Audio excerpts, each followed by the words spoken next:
इस gangster Lawrence Bishnoi के भाई अनमोल का एक वीडियो वायरल हो गया।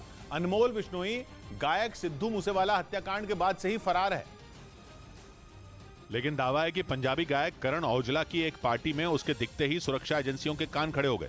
ये वीडियो लॉस एंजलिस का बताया गया, जिसके साथ ये दावा किया गया कि गायक करण औजला के ठीक बगल में खड़ा शख्स गैंगस्टर लॉरेंस बिश्नोई का सगा भाई है, जिसकी तलाश पुलिस को तब से है जब से पंजाब में सिद्धू मूसेवाला की हत्या की गई थी।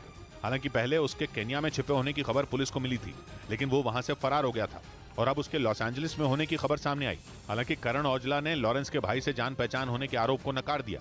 उन्होंने दावा किया कि उन्हें इस बात की कोई जानकारी नहीं थी कि उनके बगल में खड़ा शख्स गैंगस्टर लॉरेंस बिश्नोई का भाई है। उधर अमेरिका के न्यूयॉर्क में पार्किंग की एक 4 मंजिला इमारत ढह गई, जिसके मलबे में दबकर एक आदमी की मौत हो गई, जबकि 5 लोग घायल हो गए। इस हादसे में वहां खड़ी कई गाड़ियों के भी परखचे उड़ गए।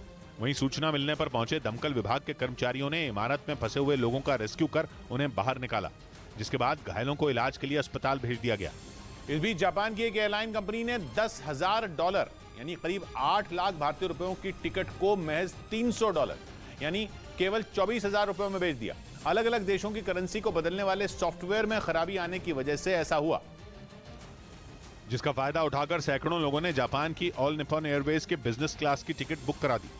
इसमें कई टिकट इंडोनेशिया की राजधानी जकार्ता से जापान के टोक्यो, फिर वहां से अमेरिका के न्यूयॉर्क के लिए बुक की गई। हालांकि बाद में एयरलाइन ने गलती को पकड़ लिया और जांच के आदेश दे दिए। उधर पश्चिमी मीडिया ने दावा किया कि जंग के बीच अमेरिका ज़ेलेंस्की को यूक्रेन के राष्ट्रपति पद से हटाने के बारे में सोच रहा है। यह दावा अमेरिका के रक्षा मंत्रालय पेंटागन की लीक हुई रिपोर्ट के आधार पर किया गया, जिसमें ज़ेलेंस्की के बारे में यह कहा गया कि उन्होंने पश्चिमी देशों से मिले पैसों का गबन किया। मतलब ये कि जो पैसे उन्हें रूस से लड़ने के लिए मिल रहे थे, उसका एक हिस्सा ज़ेलेंस्की ने गायब कर दिया। पश्चिमी मीडिया के मुताबिक पेंटागन की लीक हुई रिपोर्ट में पैसों के गबन की जानकारी दी गई। रिपोर्ट के मुताबिक ज़ेलेंस्की और उनके साथियों ने $40 करोड़ यानी भारतीय रुपयों में 3,200 करोड़ रुपए गायब कर दिए। खबर के मुताबिक ये बात सामने आने के बाद यूक्रेन में ज़ेलेंस्की का विरोध बढ़ गया।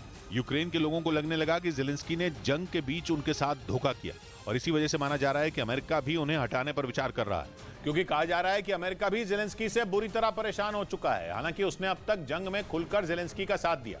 माना जा रहा है कि अमेरिका को उम्मीद थी कि ज़ेलेंस्की जल्द ही रूस को यूक्रेन से मार भगाने में कामयाब होंगे, लेकिन ऐसा हुआ नहीं, क्योंकि जंग 1-2 महीने नहीं बल्कि 1 साल से ज्यादा वक्त तक खिंच गई।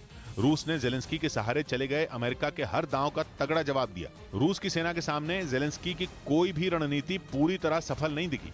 माना जा रहा है कि इस वजह से भी अमेरिका में ज़ेलेंस्की को लेकर नाराजगी बढ़ गई, क्योंकि यूक्रेन में भी ज़ेलेंस्की विरोधियों के सुर तेज होने लगे। वहां ज़ेलेंस्की पर यह आरोप भी लगे कि उन्होंने जंग के बहाने अपने राजनीतिक विरोधियों को ठिकाने लगा दिया, जिससे उनकी लोकप्रियता तेजी से घटी और इसी वजह से दावा किया जा रहा है कि आने वाले दिनों में उन्हें राष्ट्रपति पद से हटाया भी जा सकता है।